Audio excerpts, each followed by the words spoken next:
Hi guys, I'm back. I'm sitting out at my son's grave and it's raining. It just started raining, so I don't know how long I'm going to be out here. It's cold too, darn it. I wanted to be able to spend some time out visiting and just kind of hanging out. I don't know, that wind is probably really picking up. I don't think I'm going to be out here that long. It's warm under this blanket, but I just kind of wanted to come on just to, I don't know.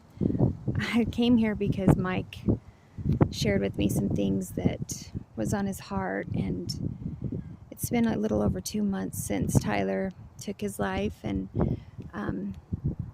it's like reality's really hitting, and Mike and I have kind of been arguing a little bit more, which I know is probably common just with the stress that we both are going through. And it's just it's been pretty tense around the house. Isaac's feeling it, Sydney's feeling it and stuff. And I mean, even one night Mike slept in Tyler's room, like, you know how you do. It's just over stupid stuff. But I think we got to the heart of it.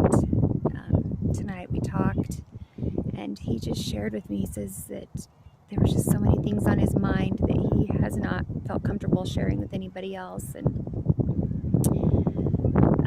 kind of got to the bottom of, when you are under stress, when things are hurting you and bothering you, tensions mount and marital fights can, ensue or whatever. It's natural. But he was just sharing with me some things that I hadn't heard that really would be distressing and disturbing for a father.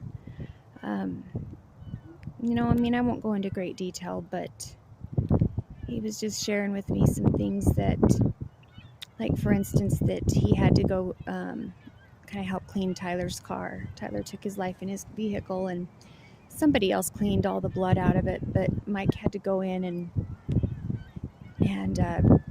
take some stuff from the car and go to the police department and get the evidence bags and everything with Tyler's belongings in them.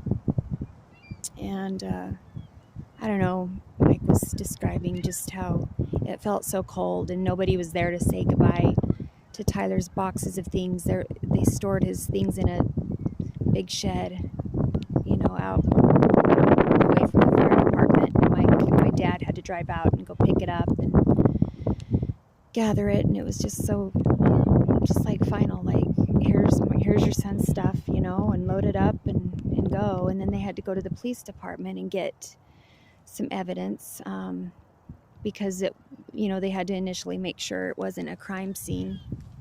And so I keep holding this up to keep the rain and the wind away. So they had to make sure it wasn't a crime scene. So they collected some like keys and a flashlight and different things Tyler had in his possession when he did it. And this, I didn't know all of this, but Mike said that a lot of it had blood on it, and he and my dad came home, and to spare me from having to know or see, they cleaned the blood off of these items. Mike even said that there were some things when he was digging through the evidence bag that there was still some kind of wet blood on the articles, and he said he broke into tears and started crying and to me tonight and said that he was washing his son's blood off his fingertips. And I mean, gosh, just how hard that would have been. I just can't even imagine. I'm so glad I was sheltered from that. And I know that that's a dad's duty, it seems, in so many ways. I've been reading a book by one of my friends that I met on YouTube, and she wrote a book called Shattered. And I brought it with me to read it, but I don't think I'm going to be out here very long because the wind and rain is starting to pick up. But she talks in her book about how her son took his life, and her husband went in and cleaned up the room, and gosh, what a heavy burden that has, that men must have that have to do that. So anyway, that helped a lot. That helped me see a lot of Mike's pain and understand him better, and just know that these arguments that we're having are not really between him and me. He's not my enemy. I'm not his enemy. The enemy is the enemy. And if you're a Christian, you know who that is. And he comes to steal, kill, and destroy. He's already, well, he hasn't destroyed us, but he's already tried by having us lose, by I don't know, by the death of Tyler. You know, not that he killed Tyler or anything, but we've lost Tyler, and so now he's out to kill, steal, and destroy more. You know, he wants us destroyed. But we can't let these little tiffs and arguments and things destroy us. We have to understand the root of where it's coming from. And so just any advice I have to give any of you out there, it doesn't matter if it's that you've lost a child or, you know, you have the same circumstances Mike and I do. Sometimes you have to look deeper into the arguing and the fighting, and oftentimes if they're just mundane and stupid little arguments, there's often a deeper meaning, and it helps to just be a good listener, to set your loved one, you know, down and just say what's really going on, you know, let's talk. And that's kind of what I did with Mike tonight. I just had to get down to the bottom of it, and was tired of feeling the, I don't know, you know, the tension when he walks in. You're worried if, you know, you're going to fight again and whatever. And I know we're going to struggle more.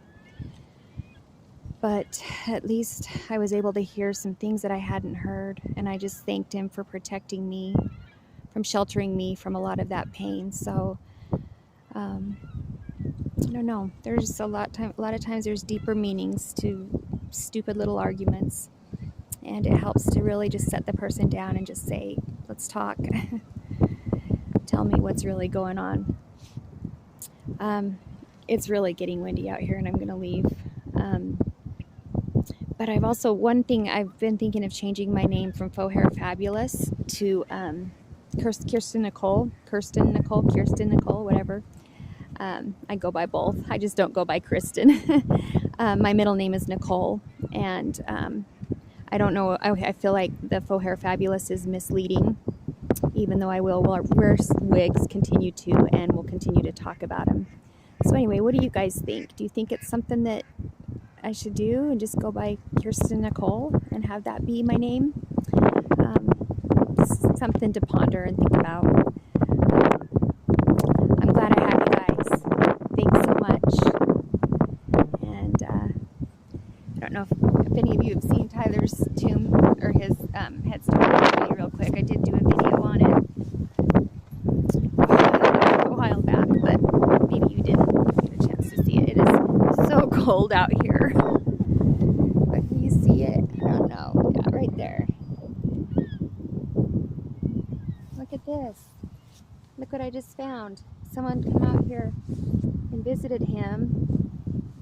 It's so precious. I don't know if you could see this, but there's a T, there's a Y,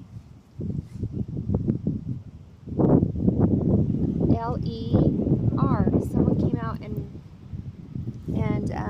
made like little twigs that spell Tyler's name. That's really heartwarming. T-Y-L-E-R. Wow, I just now noticed that. It's good to know that people love my son and they're out here visiting with him too.